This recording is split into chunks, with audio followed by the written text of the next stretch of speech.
1994. Immediately afterwards, in order to implement these recipes, was such that in just 1 month we lost $10 billion by about 18 or 20%. But in 1997, the same recipe, and this is what we did. We increased interest rates, which reached more than 30% a year. We got to the second half of 1998, last year. For my re-election, we lost in just 1 month $20 billion. Then the elections came.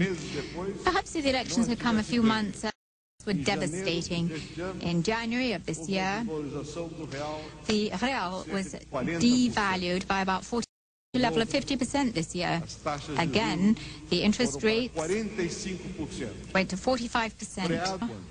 I'd like to ask you, until when are we going to have got to think of the most, not just the most orthodox economists, but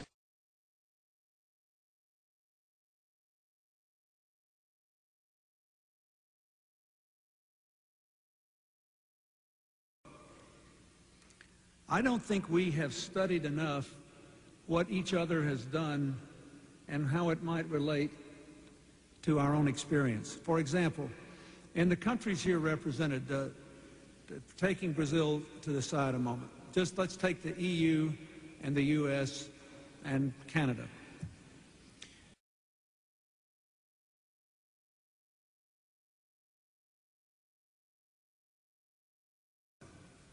Now, let's go to the global issues and the issues represented here by Brazil.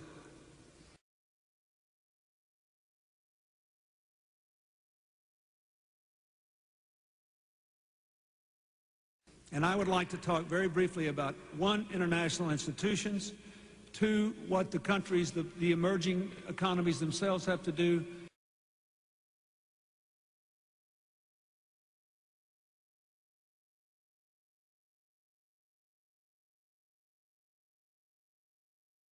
can Enrique do things that would help this?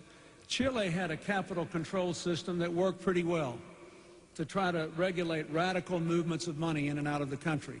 But the only reason it worked well is Chile had a system that was recognized as having integrity and effectiveness, so that people still wanted to put their money there, even if there was some control on how rapidly it could move in and out.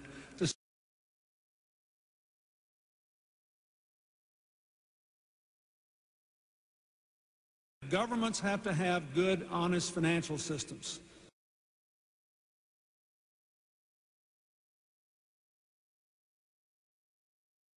You can't make people keep their money in a place they no longer have confidence in. In most developing countries, governments are too weak, not too strong.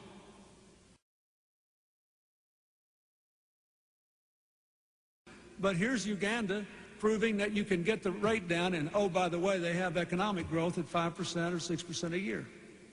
So national policies matter. I have been in Sao Paulo and Rio, two of the largest cities in the world, two of the most wonderful places on earth. But there are millions of children there that will have no future unless their families can make a decent living.